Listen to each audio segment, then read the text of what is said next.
Welcome to lunch hour debate. తెలంగాణలో రెండు అంశాలు వివాదాస్పదంగా మారాయి. ఓవైపు అభివృద్ధి కోసం ప్రభుత్వం చేస్తున్న చర్యలు అని కాంగ్రెస్ సమర్థించుకుంటుంటే, మరోవైపు పేదల ఇల్లు కూల్చి అభివృద్ధి చేస్తారా అంటూ విపక్షాలు మండిపడుతున్నాయి.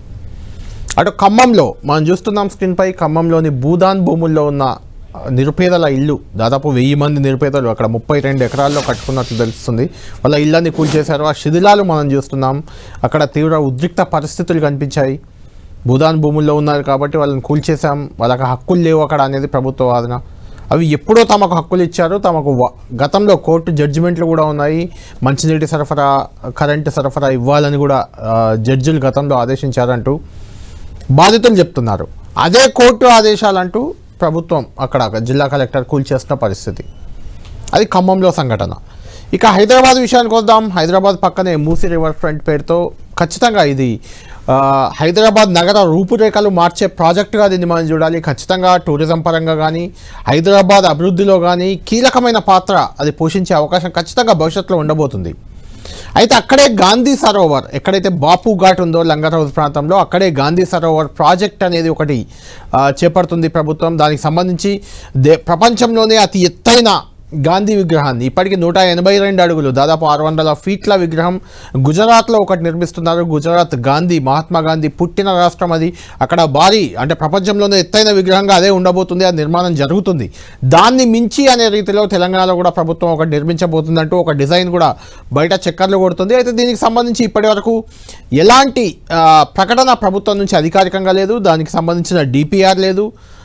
కానీ ఒక భూములకు సంబంధించి, ల్యాండ్ అక్విజిషన్కి సంబంధించి ఒక నోటిఫికేషన్ మాత్రం ఇచ్చింది. అదే ఇప్పుడు వివాదాస్పదంగా మారింది. ఆ నోటిఫికేషన్లో దర్గా భూములు కొన్ని, దాదాపు 10 ఎకరాల విస్తీర్ణంలో మధు రిడ్జ్ అనే ఒక అపార్ట్మెంట్ ఉంది. అక్కడ దాదాపు 300-400 కుటుంబాలు ఎప్పుడో ఏళ్ల క్రితం అది కొనుక్కొని ఉన్నారు. వాళ్ళు రోడ్డున పడే పరిస్థితి ఉందంటూ కూడా వాళ్ళు ఆవేదన వ్యక్తం చేస్తున్నారు. దీంతో గాంధీ రివర్ ఫ్రంట్ అనేది ఇప్పుడు వివాదంలో మారింది. అంటే గాంధీ విగ్రహ నిర్మాణం, ప్రపంచంలో ఎత్తైన గాంధీజీ విగ్రహ నిర్మాణాన్ని ఎవరూ అబ్జెక్షన్ చెప్పట్లేదు. కానీ దాని పేరుతో అక్కడ ఉన్న ల్యాండ్లను అక్వైర్ చేసుకునే క్రమంలో భాగంగా అక్కడ ఉన్న ఇండ్లు, చిన్న చిన్న ఇళ్లతో పాటు ఈ భారీ అపార్ట్మెంట్, ఇది చాలా పెద్ద అపార్ట్మెంట్, దాన్ని కూడా 300 ఫ్యామిలీస్ ఎప్పుడో 2 బ్లాకుల్లో, ఏబి బ్లాకుల్లో ఉంది. ఆ రెండింటిని కూడా ఎక్వైర్ చేసేందుకు ప్రభుత్వం నోటిఫికేషన్ ఇచ్చింది. కాబట్టి ఇప్పుడు అది వివాదంగా మారింది. 5,000 కోట్లతో గాంధీ విగ్రహం కట్టబోతున్నారంటూ విపక్షాలు విమర్శలు. 5,000 కోట్లతో నిజంగా కడతారా? ఎక్కడా అలాంటి చర్చ జరగలేదు, ప్రభుత్వ ప్రకటన లేదు, అదే సమయంలో డిపిఆర్ లేదు. కానీ ఇక్కడ భూములు, ఆస్తుల స్వాధీనానికి మాత్రం నోటిఫికేషన్ రావడం కొంత వివాదంగా మారింది. 2 అంశాలు ఇప్పుడు తెలంగాణలో హాట్ టాపిక్గా మారాయి. దీనిపైనే ఈరోజు లంచ్ అవర్ డిబేట్లో చర్చిద్దాం. మనతో పాటు డిబేట్లో జాయిన్ అవుతున్నారు కాంగ్రెస్ పార్టీ నుంచి శ్రీనివాస్ రెడ్డి, ఆ పార్టీ అధికార ప్రతినిధి, ఖమ్మం నుంచి మనకు అందుబాటులో ఉన్నారు. ఆయన ఖమ్మం వాస్తవ్యుడు. అదేవిధంగా సత్యవతి గారు, బీఆర్ఎస్ నాయకురాలు, ముఖ్యంగా ఇలాంటి ఉద్యమాల్లో ముందుండే మహిళా నాయకురాలు ఆమె కూడా మనకు లైవ్లో అందుబాటులో ఉన్నారు. మన డిబేట్లోకి వెళ్దాం. సత్యవతి గారు, శ్రీనివాస్ రెడ్డి గారు, వెళ్లే ముందు భూదాన్ భూములు మీ ఖమ్మం జిల్లాలోనే ఉన్నాయి శ్రీనివాస్ రెడ్డి గారు. అక్కడికి నిన్న కేటీఆర్ వెళ్ళారు, ఈరోజు ఈటెల రాజేందర్ వెళ్ళారు. అక్కడ నాయకులంతా, అంటే ప్రతిపక్షాలు దాన్ని బాధితుల పక్షాన పోరాటం చేస్తున్నాయి. ఇటు గాంధీ విగ్రహం కోసం జరుగుతున్న భూసేకరణకు సంబంధించి కూడా అక్కడ బాధితులు ఆర్తనాదాలు అన్ని కావు. ఒకసారి అవి చూద్దాం, చూశాక మనం డిబేట్లోకి వెళ్దాం. విలాసవంతమైన విల్లాల కోసం, కాంగ్రెస్ నాయకుల విలాసాల కోసం ఈ జిల్లాలో ఉన్న 3 మంత్రులు వారి అక్రమ సంపాదన కోసం వారి కన్ను మీ భూమి మీద పడ్డది. మీ 60 ఎకరాల మీద కన్నుబడి ఇవాళ 3 మంత్రులు కూడబలుక్కొని అందరూ కలిసికట్టుగా ఇవాళ పేదలను మెడలు బట్టి గెంటేసి ఒక శత్రు దేశం మీద దండయాత్రకు పోతే ఎట్లయితే పోతారో 1000 మంది పోలీసు వాళ్ళని తీసుకొని అర్ధరాత్రి వచ్చి నోటీస్ ఇవ్వకుండా అన్యాయంగా ఇవాళ మిమ్మల్ని అక్కడి నుంచి తరిమేసి ఇక్కడ బజార్న పడేసింది ఇందిరమ్మ ప్రభుత్వం. పేరుకి ఇందిరమ్మ ప్రభుత్వం. ఇందిరమ్మ ప్రభుత్వం అంటే ఏంటి? ఇల్లు కూలగొట్టడమా? కట్టుకున్న ఇల్లు కూలగొట్టి పేదవాళ్ళను మెడలు బట్టి రోడ్డు మీదకి తోయడమా ఇందిరమ్మ ప్రభుత్వం అంటే? ఇందిరమ్మ ప్రభుత్వం అంటే ఇంటర్మీడియట్ చదువుతున్న పిల్లలు, ఇవాళ ఎంతో మంది పిల్లలు అక్కడ ఉన్నారు, చదువుకోవాల్సిన పిల్లలు, వాళ్ళని రోడ్డు మీద వేసి చదువు లేకుండా చేసి వాళ్ళ నోట్లో మట్టి కొట్టి ఇవాళ మీ అందరినీ బజారులోకి తోసింది ఈ ప్రభుత్వం. మనుషుల, పశువుల పాలకులు అనే వాళ్ళు ఎవరి కోసం ఉండాలి? మీ ఆలోచన ఎవరి వైపు ఉండాలి? ఇన్ని వేల మంది ఇక్కడ నివసిస్తున్నారు. మరి వీళ్ళకి నీళ్ళైతే ఇద్దాం, వీళ్ళకి కరెంట్ ఇద్దామంటే సోయి జ్ఞానం కూడా మీకు లేదు. ఇలా ఆనాటి ప్రభుత్వం అట్టే చేసింది, ఇలా ఈనాటి ప్రభుత్వం కూడా వచ్చి 2 సంవత్సరాలు దాటిపోయింది. నీళ్ళు ఇచ్చుడు కాదు, కరెంట్ ఇచ్చుడు కాదు, ఏకంగా గుడిసెలే కుప్పకూల్చింది. వాళ్ళ దొంగల్లాగా నేను అడుగుతా ఉన్నా, ఇవాళ ఏ కోర్టు మీకు ఆర్డర్ ఇచ్చింది? కోర్టు ఎక్కడ ఆర్డర్ ఇవ్వలే. రైట్, శ్రీనివాసరెడ్డి గారు మీరు అడ్వకేట్గా కూడా ఉన్నారు. మీ జిల్లా అంశం ముందు ఇది మాట్లాడదాము, ఆ తర్వాత గాంధీ ప్రాజెక్టుకి సంబంధించి మళ్ళీ వెళ్దాం మనం అక్కడికి. ఏంటి అసలు కోర్టు ఆదేశాలతో కూల్చేస్తున్నాం అంటున్నారు? ఇంతకుముందు కోర్టే ఆదేశించింది. మీరు అడ్వకేట్ కూడా కాబట్టి మీకు చెప్తున్నాను, న్యాయపరంగా కూడా అక్కడ వాళ్ళకు విద్యుత్ సౌకర్యం కల్పించండి, మంచినీటి సౌకర్యం కల్పించండి, అక్కడ నిర్మాణమైన భూముల్లో ఎవరైతే ఉన్నారో భూదాన్ భూముల్లో వాళ్ళకి కల్పించండి అని చెప్పారు. మీరు నిర్దాక్షిణ్యంగా అక్కడ శిథిలాలు చూస్తుంటే కొంత ఇబ్బందికరంగానే ఉంది, కూల్చిపారేస్తున్నారు. దీన్ని ఎలా చూడాలి? గుడ్ ఆఫ్టర్నూన్ అండి, 10 టీవీ ప్రధాని గారికి, అదేవిధంగా కళ్యాణ్ గారికి, అక్కడ ఉన్నటువంటి ఛానల్ వారికి. ఇప్పుడు ఒకటి చాలా స్పష్టంగా కళ్యాణ్ గారు మొన్న మా ఖమ్మం జిల్లా ఏదైతే మా స్థానికంగా ఖమ్మం జిల్లా ఖమ్మం అర్బన్ మండలం వెలుగుమట్ల గ్రామంలో 147, 148, 149 3 సర్వే నెంబర్లో దాదాపు 31 ఎకరాల పైచిలుకు ఇవాళ ఏదైతే ప్రేరేపిత కొంతమంది ఎవరైతే సంఘ ఆటంక శక్తులు కావచ్చు, విరోధ శక్తులు కావచ్చు, వాళ్ళ వల్ల వాళ్ళు భూములు ఆక్రమించడం అనేది జరిగినప్పుడు వాళ్ళకు కూడా కేటీఆర్ గారు ఇందాక మీరు మాట్లాడిన విజువల్ చూశానండి నేను. ఆయన ఏమంటాడంటే వాళ్ళకి ఎలాంటి నోటీస్ ఇవ్వలేదు అంటారు. చాలా స్పష్టంగా జనవరి 17, 2026 నాడు, అంటే మొన్న లాస్ట్ మంత్ జనవరి 17 నాడు వాళ్ళకి ఖచ్చితంగా నోటీసులు ఇవ్వడం చాలా స్పష్టంగా జరిగింది. ఈ జరిగిన తర్వాతనే దాని తర్వాత వాళ్ళకి నోటీసులు ఇచ్చిన తర్వాత ఖాళీ చేయడం కోసం వాళ్ళని ఖాళీ చేయించాలని మొన్న 24వ తారీఖు చేయడం జరిగింది. అదేవిధంగా ఇంకోటి ఏంటంటే ఎక్కడ కూడా ఎవరైతే కోర్టు ఆర్డర్ ఉందో, కోర్టు ఆర్డర్ ఉన్న వాళ్ళని కూడా ఎవరిని కూడా టచ్ చేయకుండా, కోర్టు ఆర్డర్ లేకుండా ఎవరైతే అక్రమంగా ఏదైతే భూదాన్ యజ్ఞ భూములు ఎవరైతే అక్రమంగా ఉన్నారో వాళ్ళ మీద చర్యలు తీసుకోవడం కోసం వాళ్ళు ఖాళీ చేయించడం జరిగింది. వాళ్ళు మీరు వాళ్ళ కేటీఆర్ గారు వచ్చి చిలక పలుకులు పలుకుతున్నారు. మా పొంగిరెడ్డి గారు నిన్న చాలా స్పష్టంగా చెప్పారు. ఏమన్నారో ఒక్కసారి మీరే వినండి. అంటే ఇది ఎక్కడ కూడా ఆడియో రావట్లేదండి, మీ మైక్ దగ్గర పెట్టుకోండి, ఆడియో రావట్లేదు. అది సరే, ఓకే చెప్పండి, ఏమన్నారు చెప్పండి. అంటే కళ్యాణ్ గారు చాలా స్పష్టంగా 15వ తారీఖు ఆగస్టు 2023 నాడు బీఆర్ఎస్ ప్రభుత్వం వాళ్ళని ఖాళీ చేయించడం కోసం వాళ్ళ మీద అక్రమంగా దౌర్జన్యంగా చేసిందని మా పొంగులేటి శ్రీనివాసరెడ్డి గారు, మా ఖమ్మం జిల్లాకు చెందిన మంత్రి గారే చాలా స్పష్టంగా తెలియజేశారు. ఆ రోజు మనం వీడియోలు అన్ని చూసాం, మన మీడియాలో, సోషల్ మీడియాలో కానీ, ప్రింటింగ్ మీడియాలో కానీ, ఎలక్ట్రానిక్ మీడియాలో కానీ మనం చాలా స్పష్టంగా చూసాము. ఈ రోజు నిన్న వచ్చి మళ్ళీ కేటీఆర్ గారు మరి చిలక పలుకులు పలకడం చాలా ఆశ్చర్యంగా ఉంది. అంటే అధికారంలో ఒకటి, అధికారంలో ఒకటి. శ్రీనివాసరెడ్డి గారు, మీ కంటిన్యూషన్లో మీరు పొంగులేటి గారు అన్న మాటలు చెప్తున్నారు. నా దగ్గర అసెంబ్లీ సాక్షిగా రేవంత్ రెడ్డి అన్న మాటల్ని ఒక బాధితుడు ఇప్పుడే నాకు పెట్టాడు, డిబేట్ చూసి పెట్టాడు అనుకుంటా. ఒక్కసారి మీరు వినండి. కూనంనేని సాంబశివరావు గారు సిపిఐ ఎమ్మెల్యే, మీ జిల్లా నుంచి ఉన్న ఒకే ఒక ఎమ్మెల్యే, మన రాష్ట్రానికి కూడా ఆయనే ఒక ఎమ్మెల్యే, కొత్తగూడెం సిపిఐ ఎమ్మెల్యే. ఆయనే రిప్రజెంటేషన్ మీద రేవంత్ రెడ్డి గారి మాటలు ఇవి. ఎప్పుడొచ్చినా ఆడ మా వాళ్ళు గుడిసెలు వేసుకున్నారు, పట్టాలు ఇవ్వాలి కదా, ఈడ ఉన్నారు కదా, పేదోళ్ళకు నువ్వు ఏదో ఒకటి చేయాలి కదా అని వస్తుంది. డెఫినెట్ గా సందర్భం వచ్చినప్పుడు భూదాన్ భూములైనా ప్రభుత్వ భూములైనా ఇవ్వగలిగిందంటే డెఫినెట్ గా పట్టాలు ఇస్తాం. వాళ్ళు ఒకవేళ ఇండ్ల పట్టాల కోసం వాళ్ళు వెజిటేషన్ చేసినప్పుడు కొన్ని కేసులు ఉంటే తొలగించమని నా దృష్టికి తీసుకొచ్చి డెఫినెట్ గా లీగల్ గా ఎగ్జామిన్ చేసి మా అధికారులతో మాట్లాడి వాటిని కూడా తొలగించడానికి ప్రయత్నం చేస్తాం అధ్యక్ష. మాకేం కక్ష ఉంటుంది అధ్యక్ష? రైట్, మీరు అన్నట్టు బీఆర్ఎస్ వాళ్ళు అప్పుడే నోటిఫికేషన్ ఇచ్చినా ఇది అసెంబ్లీలో ముఖ్యమంత్రి హోదాలో రేవంత్ రెడ్డి గారు చెప్పిన మాటలు ఇవి. భూదాన్ భూముల్లో ఎవరైనా ఉంటే వాళ్ళకి పట్టాలు ఇస్తాం, అవసరం అయితే వాళ్ళ ఎస్టేషన్లో ఏమైనా కేసులు అయితే అవి కూడా తొలగిస్తామన్నారు. ఇప్పుడు మాట తప్పుతుంది. ఇదేనా ప్రజాపాలన అని నాకు ఒకరు పెట్టారు ఇప్పుడు బాధితుడు.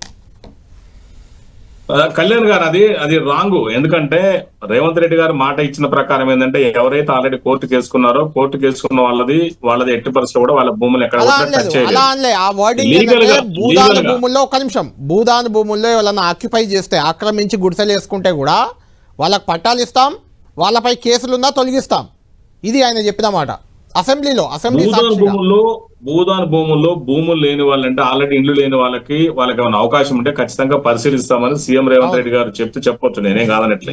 కానీ దానికి ఏంటంటే వెరిఫికేషన్ చేయాలి కదండి కళ్యాణ్ గారు.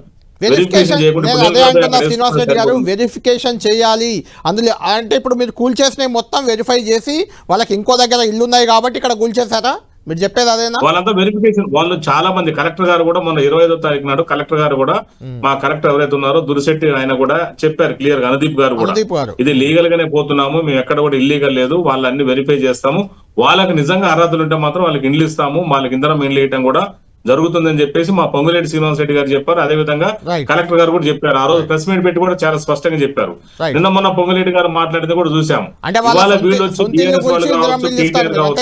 సొంత ఇల్లు కూల్చారు, ఇందిరా మిల్లు ఇస్తారు ఇప్పుడు అరువులు అయితే. అంటే అక్కడ ఆల్రెడీ అంటే ఒకటి, ఇప్పుడు అవన్నీ ప్రజల కోసం ఏదైతే ప్రజోపయోగ కార్యక్రమాల కోసము, ఇప్పుడు మన కలెక్టరేట్ కావాలంటే మా ఖమ్మంలో కలెక్టరేట్ ప్లేస్ దొరకని పరిస్థితి ఏర్పడ్డదండి లాస్ట్ టైం. సో అవన్నీ ఏంటంటే చూసుకొని, ఇంకా చాలా చోట్ల ఉన్నాయి కదా ఖాళీ ప్లేస్లు, అవన్నీ పెద్ద వెంచర్ లాగా ఉన్నాయి, అవన్నీ దాదాపు 60 ఎకరాలు ఉండొచ్చు. ఆ 147, 145, 149 సర్వే నెంబర్లు 60 ఎకరాల పై చిరుకుంది. వీళ్ళు ఏంటంటే ఏకంగా 30 ఎకరాలు ఏకంగా 31 ఎకరాల పై చిలుకులు ఆక్రమించారు. వీళ్ళందరూ ఏంటంటే కొంతమంది అక్కడ మీరు చూసా, మీరు కేసులు కూడా నమోదయ్యారు. కళ్యాణ్ గారు మీ దృష్టికి అది రాకపోవచ్చు. ఏంటంటే కొంతమంది వాళ్ళ దగ్గర 40,000 నుంచి ₹1,00,000, కొంతమంది దగ్గర 2 లక్షలు 3 లక్షలు డబ్బులు తీసుకొని వాళ్ళతో అక్కడ ప్లాట్లు వేయించారు. వాళ్ళతో అక్కడ ఏంటంటే ప్లేస్ ఆక్రమించేసి వాళ్ళు ఆక్రమించమని రుజుగొలిపారు. మరి వీళ్ళు రియల్ గా ప్రజల కోసం, పేదవాళ్ళ కోసం పాటుపడే వాళ్ళైతే మరి వాళ్ళ దగ్గర డబ్బులు తీసుకోవాల్సిన అవసరం లేదు కదా. రియల్ గా నేను కూడా ఒప్పుకుంటున్నా, ఒక అడ్వకేట్ గానీ రాష్ట్ర అధికార ప్రతినిధి కానీ ఖచ్చితంగా డెఫినెట్ గా పేదవాళ్ళకి అవకాశం ఉంటే గీయడానికి సిద్ధంగా ఉన్నాం, కూడా గీయడానికి మేము సిద్ధంగా ఉన్నాం. చాలా క్లారిటీగా చెప్పారు. ఒకసారి బీఆర్ఎస్ నాయకులతో మాట్లాడి మళ్ళీ మీ దగ్గరికి వస్తాను. సత్యవతి గారు విన్నారు కదా, శ్రీనివాస్ రెడ్డి గారు చాలా క్లియర్ గా చెప్పారు, పేదలకు సంబంధించినవి ఖచ్చితంగా న్యాయం చేస్తాం, అవసరమైతే వాళ్ళకి ఇందిరా మిల్లు కూడా ఇస్తాం. కానీ అక్కడ కొంతమంది డబ్బులు తీసుకొని గుడిసెలు వేయించారు, లేకుంటే డబ్బులు తీసుకొని అలాట్మెంట్ చేశారు ల్యాండ్స్, కాబట్టి లీగల్గా ముందుకెళ్తున్నాం, అందులో ఎలాంటి తప్పు లేదు కూల్చిన దాంట్లో అనేది.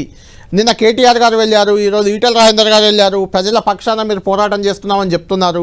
మీ అబ్జెక్షన్ ఏంటి? అంటే అక్కడ డెవలప్మెంట్ కోసం కూల్చడంపై మీ అభ్యంతరాలు ఏంటి? ఏ డెవలప్మెంట్ కోసం కూల్చారు సార్? భూదాన్ భూములలో గుడిసెలు వేసుకున్న వాళ్ళ పేద వాళ్ళ గుడిసెల్ని అక్కడ అసలు ప్రభుత్వ భూమే లేదు డెవలప్మెంట్ చేయాలంటే, అందుకోసం కొంత భూమి ఉంచుకుంటున్నాం అనేది వాళ్ళ వెర్షన్.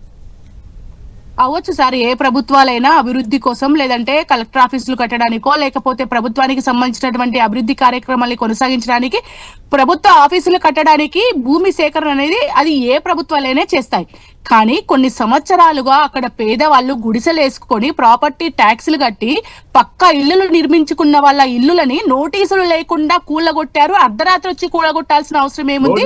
ఒక దేశం మీద, శత్రు దేశం మీద గనక యుద్ధం చేసినట్టుగా యుద్ధ ప్రాతిపదికన సార్ దేనికైనా ఒక పద్ధతి ఉంటుంది. నేను మీరు మాట్లాడినంతసేపు మాట్లాడలేదు, మీరు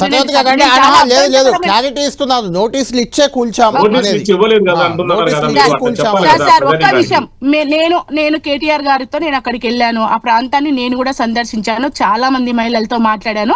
ఇప్పుడు ఇంటర్మీడియట్ ఎగ్జామ్స్ జరుగుతున్నాయి, స్కూల్ పిల్లలు ఉన్నారు, చదువుకోవడానికి పుస్తకాలు తీసుకుంటామని చెప్పినా నిర్దాక్షిణ్యంగా బయటికి వెళ్ళగొట్టారు. సార్ మీరు అక్కడికి వెళ్ళి చూడండి, దుఃఖం ఆగదు, పోయిన వాళ్ళకి దుఃఖం ఆగదు. ఎక్కడికక్కడ పడక బట్టలు, అదే విధంగా పుస్తకాలు, వండుకున్న గిన్నెలు ఏవి కూడా. సార్ నోటీసులు ఇస్తే ఖచ్చితంగా మీరు ఖాళీ చేయాల్సి, జస్ట్ నోటీస్ ఇస్తే సరిపోతుందా? ఇవాళ నోటీస్ ఇచ్చినామని చెప్తున్నారు, 1కి 2 సార్లు వాళ్ళకి చెప్పి ఒక పద్ధతి ప్రకారం పంపిస్తారా? లేకపోతే పంపించిన తర్వాత సార్ ఒక ఇందిరమ్మ ఇల్లు నిర్మించాలి అంటే ఎన్ని రోజులు పడుతుంది సార్? రాష్ట్రంలో ఎక్కడెక్కడ వీళ్ళు నిర్మాణం చేసిందని చెప్పేసి భూదాన్ భూములలో ఎవరికైతే అక్కడ అవకాశం లేదో వాళ్ళకి ఇందిరమ్మ ఇల్లు కల్పిస్తామని చెప్పడానికి వీళ్ళకి సిగ్గుందా అండి? 2.5 సంవత్సరాలైంది ప్రభుత్వం వచ్చి, ఒక్క ఇందిరమ్మ గృహాన్నైనా ఇప్పటి వరకు నిర్మించారా? వీళ్ళు గుడిసెలు వేసుకొని వాళ్ళ బతుకులు జీవనాధారం చేస్తుంటే వాళ్ళని బయటికి వెళ్ళగొడితే, ఇప్పుడు వచ్చేది ఎండాకాలము, పసిపిల్లలు ఉన్నారు, చదువుకునే వాళ్ళు ఉన్నారు, వాళ్ళ ఎగ్జామ్స్ డిస్టర్బ్ అయిపోయినాయి. ఇప్పుడు అక్కడ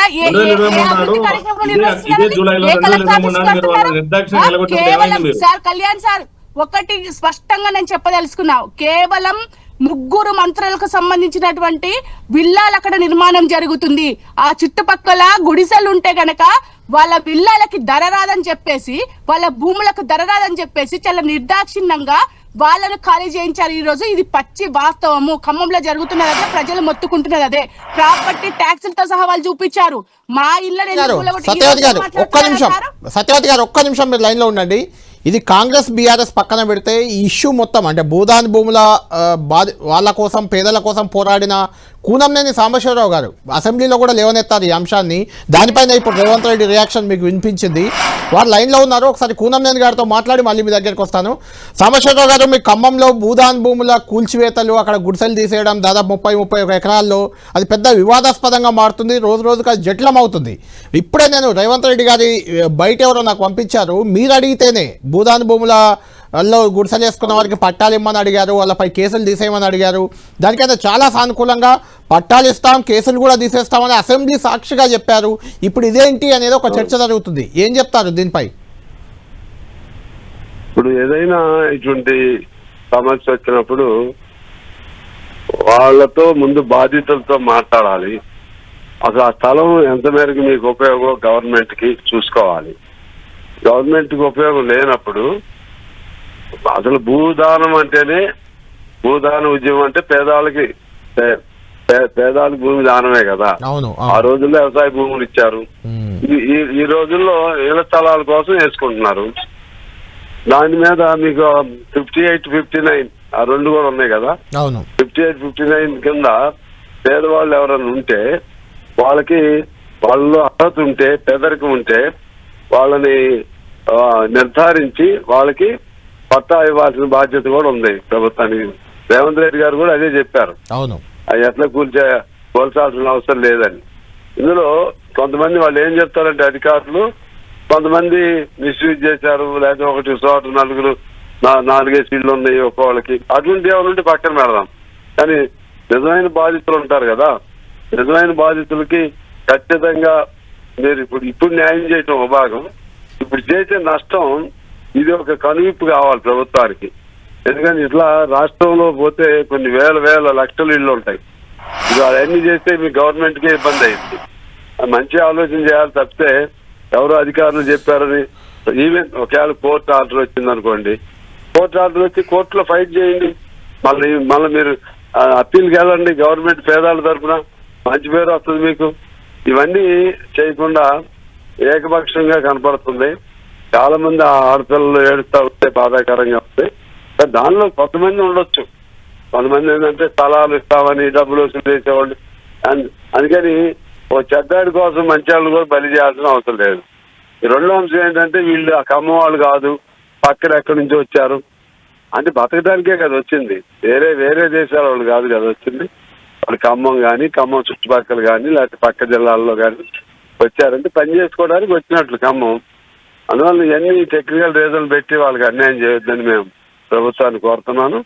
ఖచ్చితంగా న్యాయం చేయాలి. న్యాయం చేయటం కోసం, న్యాయం చేయించడం కోసం మా వంతు కర్తవ్యం, మా వంతు పోరాటాన్ని. అంటే కూనంనేని గారు, ఇది మిమ్మల్ని తీసుకోవడానికి రీజన్ ఏంటంటే మీరు ఆ భూదాన్లో ఎవరైతే భూములు వేసుకున్నారో ఆ పేదల కోసం పోరాడిన వ్యక్తి ఒకటి. రెండోది మీరు సిపిఐ రాష్ట్ర కార్యదర్శిగా ఉన్నారు, కొత్తగూడెం మీ జిల్లానే, మీ అక్కడ ఎమ్మెల్యేగా ఉన్నారు మీరు. ఇదేదో మంత్రుల విల్లాల కోసం, లేకుంటే మంత్రులకు సంబంధించిన వారు ఏదో అక్కడ విల్లాలు కట్టారు వాళ్ళ కోసం కూలుస్తున్నారనే విమర్శలు వస్తున్నాయి. ప్రభుత్వంలో కూడా మీరు భాగస్వామి, అంటే ప్రభుత్వానికి మద్దతు ఇచ్చిన వ్యక్తే, సిపిఐ ఆ పార్టీ మద్దతుగా ఉంది. మీరు దీనిపై ఏం చేయబోతున్నారు? అంటే ముఖ్యమంత్రి గారిని ఏమైనా కలవబోతున్నారా? ఆ కూర్చున్న వారికి ఎలాంటి న్యాయం చేయాలని ఇప్పుడు మీరు కోరబోతున్నారు? ఇప్పుడు దానిలో ఈ విల్లాలు ఇటువంటి అన్నీ ఏమో ఈ కొద్దిగా ఇదంతా చూసారా, దాన్ని ఎగ్జాగరేషన్ చేస్తారు. తల అంటే తోక అంటారు, తోక అంటే ఫుల్ అంటారు, ఇంకేదో చెప్తారు. అది తెలియకుండా నేను కామెంట్ చేయలేదు. కానీ వీళ్ళకి కూల్చివేయటాన్ని మాత్రం తీవ్రంగా నిరసిస్తున్నాను. అందులో ప్రభుత్వానికి ఫ్రెండ్లీ పార్టీయే, అందులో డౌట్ లేదు. వాళ్ళు ప్రభుత్వం వాళ్ళ పద్ధతులు వాళ్ళు చేస్తున్నారు. చేసినప్పుడు ఫ్రెండ్లీ పార్టీలను కూడా పరిగణలో తీసుకుని అన్ని వాళ్ళు నిర్ణయాలు చేయాలని కూడా నేనేం కోరుకోను. కానీ ఇటువంటి పేదాల ఇష్యూస్ వచ్చినప్పుడు ముఖ్యమంత్రి గారే స్వయాన అసెంబ్లీలో ఏం చెప్పారు అది గుర్తుపెట్టుకుని, మరి ముఖ్యమంత్రి గారి నోటీసులో ఉందా లేదా అది కూడా నాకు తెలియదు. అందువలన ఖచ్చితంగా పేదవాడికి న్యాయం చేయడం కోసం మేము కమ్యూనిస్ట్ పార్టీగానే ఉంటాం, ఫైట్ చేస్తాం పేదవాళ్ళ కోసం. ఇది నేను చెప్పదలుచుకున్న అంశం. రైట్, థ్యాంక్ యూ కూనంనేని గారు, థ్యాంక్ యూ. మొత్తానికి శ్రీనివాసరెడ్డి గారు, కూనంనేని సాంబశివరావు గారు మీ పార్టీ మిత్రపక్షమే, అది కాంగ్రెస్ పార్టీకి మిత్రపక్షంగా ఉన్నారు. వారు కూడా చెప్తున్నారు ఇది కరెక్ట్ కాదు, ఈ విధానం సరైంది కాదని. మీరు ఫైనల్గా ఏం చెప్తారు దీనిపై? ఇప్పుడు ఒకటి కళ్యాణ్ గారు చాలా స్పష్టంగా ఏంటంటే అందరికి కూడా కాంగ్రెస్ పార్టీ ఇందిరమ్మ ఇల్లు అనేది మన తెలంగాణలో కాదు భారతదేశంలోనే తెలుగు రాష్ట్రాలు కూడా ఇందిరమ్మ ఇల్లు కాదు శ్రీనివాస్ రెడ్డి గారు పదే పదే మీరు ఇందిరమ్మ ఇల్లు అనకండి. ఒక నా డౌట్ ఏంటంటే ఒక్క నిమిషం నేను చెప్పేది నిజంగా మీరు ఇక్కడ కూల్చే ముందు కూల్చే ముందు వీళ్ళకి ఇందిరమ్మ ఇల్లు కట్టించి ఇక్కడ కూల్చి అక్కడికి పంపొచ్చు. అక్కడ ఏమీ లేని దానికి వీళ్ళని కూల్చేసి వెళ్ళిపోండి ఇందిరమ్మ ఇల్లు కట్టిస్తామంటే ఎలా? లేదు ఇక్కడ మీరు ఎందుకంటే దయచేసి ప్రజలకు నేను ఏం చెప్పదలుచుకున్నానంటే కాంగ్రెస్ పార్టీ ఎప్పుడు కూడా పేదల పక్షపాతి, పేదల కోసం ఉంది. 20 సూత్రాల పథకం తీసుకొచ్చి ఇందిరమ్మ ఇల్లు ఇచ్చింది కూడా కాంగ్రెస్ పార్టీ. ఎప్పుడు కూడా కాంగ్రెస్ పార్టీ ప్రజల కోసం పుట్టిన కాంగ్రెస్ పార్టీ. ఎవరు ఉద్యమాలు చేసినా కూడా లాస్ట్ కి ఇచ్చింది కాంగ్రెస్ పార్టీ, ఉద్యమాలు చేయడం కాదు. ఇక్కడ ఇవ్వడం కూడా చాలా ఇంపార్టెంట్. ఆ ఇచ్చిన పార్టీ కాంగ్రెస్ పార్టీ అని చాలా స్పష్టంగా చెప్తున్నా. ఇక్కడ ఏంటంటే ఇందాక చూసాం మనం, ఎప్పుడు ఆగస్టు పోయిన 2023లో కూడా బీఆర్ఎస్ వాళ్ళు అదే వెలుగుమట్లో దాడి చేశారు. వాళ్ళ ప్రజలు ఏంటంటే ఇవాళ వచ్చి ఒక్క నిమిషం కళ్యాణ్ గారు ప్లీజ్ లెట్ మీ కంప్లీట్. ఎందుకంటే ఇవాళ వచ్చి కేటీఆర్ గారు కావచ్చు, అదే విధంగా ఈటల రాజేందర్ గారు కావచ్చు చిలక పలుకులు పలుకుతున్నారు తప్ప ఇవాళ మరి ఆ రోజు ఆగస్టు జూలై 2023 నాడు మరి కేటీఆర్ గారు మరి ఆయన ఉన్నారు కదా, ఆయన రాజు యువరాజు కదా, మరి ఆ రోజు ఎక్కడ పోయింది ఆయన నీతి రీతి ఎక్కడ పోయింది? ఆ రోజు అదే వెలుగుమట్లకు వచ్చి ఖాళీ చేయమని ఇబ్బంది పెట్టారు కదా వాళ్ళని. మరి ఇవాళ ఎందుకు గుర్తొచ్చింది ఆయనకు? అంటే ఈ ప్రాసెస్ ఇవాళ ఒక్కరోజు మొదలైంది కాదు, మీరు గమనించాలి దయచేసి. సో 2023 జూలై నుంచి కూడా ప్రాసెస్ స్టార్ట్ అయింది. మీ పాయింట్ అర్థమైంది. అప్పుడు వాళ్ళు మొదలు పెట్టారు, మేము కొనసాగిస్తున్నాం అంటున్నారు. ఏదేమైనా పేదలకైతే న్యాయం జరగాలి, పేదలను ఇబ్బంది పెట్టకూడదు ప్రభుత్వాలు ఏవైనా. ఇది ఒక టాపిక్. సెకండ్ టాపిక్ వెళ్దాం మనం. ఇంకా ఇదైతే అప్పుడు మొదలు పెట్టింది కాదు, ఇది కొత్తగా మీరు మొదలు పెట్టిందే. మూసీ రివర్ ఫ్రంట్ గాంధీ విగ్రహం నిర్మాణం, ప్రపంచంలోనే ఎత్తైన గాంధీ విగ్రహం ఇక్కడ పెడదామని ఒక ప్రయత్నం. దానికి సంబంధించి ఇంకా ఎలాంటి డిపిఆర్ రాలేదు, ఏం రాలేదు. కానీ అక్కడ ల్యాండ్ ఎక్వేషన్లో భాగంగా ఒక పెద్ద అపార్ట్మెంట్ని బ్లాక్ ఏ బ్లాక్ బి ఆ రెండింటిని కూల్చే ప్రయత్నం జరుగుతుంది. ఒక 10 ఎకరాలు అక్వైర్ చేసేందుకు ఆల్రెడీ నోటిఫికేషన్ ఇచ్చారు. దానికి సంబంధించి మాట్లాడదాం. అక్కడ బాధితులు ఏమన్నారు ఒకసారి విందాం. మమ్మల్ని రోడ్డు మీద పట్టి గాంధీ కేవలం బొమ్మని పెట్టాలనే ఉద్దేశంతో మమ్మల్ని అందరినీ ఒక 3000 ఫ్యామిలీస్ ఉన్నాయి. ఈ 3000 మందిని రోడ్డు మీద పడేసి మీరు గాంధీ బొమ్మని స్టాచ్యూని మీరు పెడదామంటే అందులోని వాళ్ళు అది కరెక్ట్ కాదు, అది ఆమోదయోగ్యం కూడా కాదు. ఇప్పుడు పక్కన మూసీ బ్యూటిఫికేషన్ అంటున్నారు, అంత స్మెల్ వస్తుంది, మీరు దాని మీద ఫోకస్ చేయండి కదా. అంతా వదిలేసి లేదు ఉన్న వాళ్ళని పంపించేస్తామంటే అంటే ఇక్కడ రిటైర్మెంట్ హోమ్స్ ఉన్నాయి, ఓల్డ్ ఏజెస్ ఉన్నారు, సింగిల్ మామ్స్ ఉన్నారు, కష్టపడి సంపాదించుకున్న వాళ్ళు ఉన్నారు, ఈఎంఐ నడుస్తున్నది ఉంది. అంటే మిడిల్ క్లాస్ లైఫ్స్కి వాల్యూ లేదా? కేంద్ర విహార్ టీచర్స్ ఈ ల్యాండ్స్ కొనుక్కున్న తర్వాత బిల్డర్ దీన్ని డెవలప్ చేసి కమెంట్. ఇక్కడ ఉండే వాళ్ళందరూ కూడా ఉద్యోగస్తులే, అందరూ బ్యాంక్ లోన్లు తీసుకుని కట్టించుకున్నారు. ప్లస్ విశ్రాంతి ఉద్యోగులు ఉన్నారు, ఎన్ఆర్ఐ వాళ్ళు ఉన్నారు, తర్వాత పెద్దవాళ్ళు ఉన్నారు, చిన్నపిల్లలు ఉన్నారు, వాళ్ళందరూ కూడా చదువుకుంటున్నారు ఇక్కడ. సో అందరి లోన్లు బ్యాంకులో పెండింగ్లో ఉన్నాయి. రైట్ శ్రీనివాస్ రెడ్డి గారు, సరే ఇంతకుముందు ఖమ్మంలో జరిగిన వివాదం అంటే వాళ్ళు మొదలు పెట్టారు, మేము కొనసాగిస్తున్నామని చెప్తున్నారు, సరే దాన్ని సమర్థించుకున్నారు. దీనికి ఏం చెప్తారు? అక్కడ ఒక పెద్ద అపార్ట్మెంట్ మీకు తెలిసే ఉంటుంది, 300 ఫ్యామిలీస్ అక్కడ ఎప్పుడో ఏళ్ల క్రితం కట్టుకున్నారు. దాన్ని కూల్చడానికి రంగం సిద్ధం చేయడం, నోటిఫికేషన్ ఇవ్వడం, గాంధీ విగ్రహం కోసం అంటూ చెప్పడం, దీనికి ఏం చెప్తారు? దీనికి ఇది మ్యూట్ అయింది, శ్రీనివాస్ రెడ్డి గారు మ్యూట్ అయింది. డెఫినెట్లీ కాంగ్రెస్ పార్టీ ఎప్పుడు కూడా కూల్చివేతలకు వ్యతిరేకమే. కాకపోతే ప్రజా ప్రయోజనాల కోసం జరుగుతున్న ఇప్పుడు నేషనల్ హైవే కేసులు చేస్తున్నాను నేను. ఖమ్మం టు సూర్యాపేట అక్కడ నా ల్యాండ్ కూడా పోయింది, నేను ఇవ్వనంటే కుదరదు కదా. కొన్ని ప్రజా ప్రయోజనాలకు కానీ కొన్ని పబ్లిక్ ఇంట్రెస్ట్ చేసేటప్పుడు ఏంటంటే మనం ప్రభుత్వానికి సహకరించవలసినటువంటి బాధ్యత మనకు ఉంది. మన కాంపెన్సేషన్ కూడా వాళ్ళు ఇస్తారు. మన కాంపెన్సేషన్ సరిపోతే కూడా మనం కోర్టు ప్రాపర్ ఛానల్ ద్వారా కూడా మనం వేసుకోవచ్చు. దాంట్లో ఏంటంటే సరే గాంధీ విగ్రహం పెట్టే ఆలోచన అయితే ప్రభుత్వానికి ఉన్నమాట యథార్థమే, అలా నో డౌట్ ఎటాలి. డిపిఆర్ తయారు చేయకపోయినా అదైతే ఉన్నమాట యథార్థమే. ఎందుకంటే భారతదేశంలోనే కాకుండా ఎత్తైనటువంటి అంటే ఒక 5,000 కోట్ల రూపాయలతో భారీ ఎత్తున చేయాలని ఆలోచన ఉంటుండొచ్చు ప్రభుత్వానికి. ఎందుకంటే సరే నేను రాష్ట్ర అధికార ప్రతినిధిగా నాకు అఫీషియల్ ఇన్ఫర్మేషన్ లేదు కాబట్టి నేను చెప్పకూడదు, కానీ ఉంటే ఉండొచ్చు. ఆ విధంగా ఒక ఆలోచన కూడా ఉంటే ఉండొచ్చు. దానికి సంబంధించినటువంటి వాళ్ళు దానిలో భాగంగా కొంతమందిని ఖాళీ చేయడానికి కూడా ముందు చెప్పేసి ఖాళీ చేయించే ప్రయత్నాలు కూడా జరుగుతున్నాయి.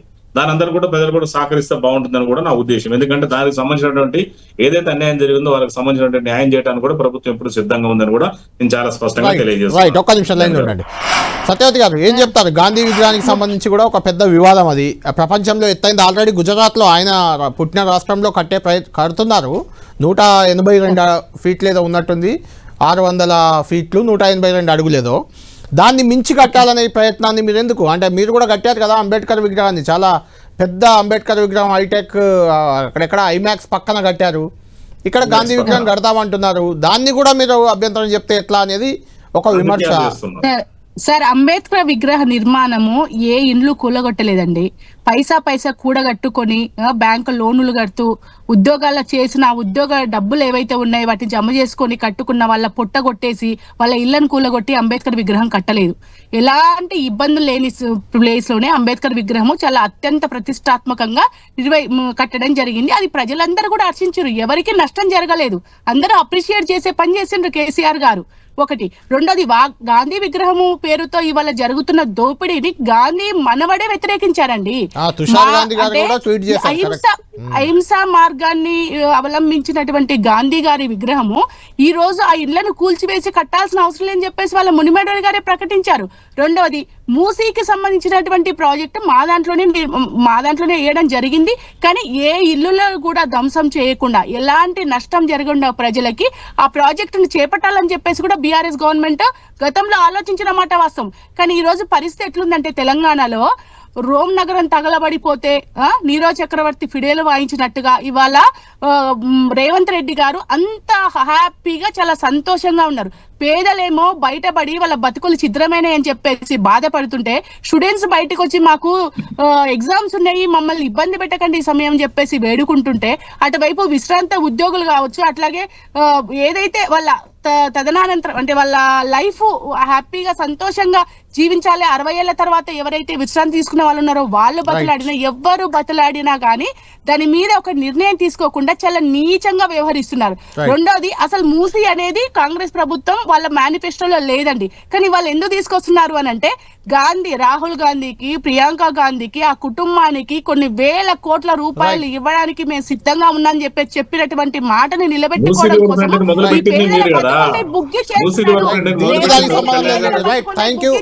సత్యవతి గారు, థ్యాంక్ యూ శ్రీనివాస్ రెడ్డి గారు. మొత్తానికి 2 అంశాలు, అటు ఖమ్మంలో భూదాన్ భూముల నుంచి పేదల గుడిసెలు కూల్చేయడం, ఇక్కడ మూసీ రివర్ ఫ్రంట్లో భాగంగా గాంధీ ప్రాజెక్ట్, గాంధీ విగ్రహ నిర్మాణం కోసం భూములను ఆక్యుపై చేసేందుకు నోటీసులు ఇవ్వడం, ఈ 2 కూడా వివాదాస్పదంగా మారాయి. దీనిపై కాంగ్రెస్ ప్రభుత్వం ఏ రకంగా ముందుకు పోబోతుంది? ఎందుకంటే ఇప్పుడు వ్యతిరేకత వచ్చింది, కొంత ప్రజల నుంచి, ప్రతిపక్షాల నుంచి విమర్శలు వస్తున్నాయి కాబట్టి దీనిపై ఏమైనా ఆలోచన మారుతుందా, ఏ రకంగా ప్రభుత్వం ముందుకు పోతుంది అనేది వేచి చూడాలి. ఇది లంచ్ అవర్ డిబేట్.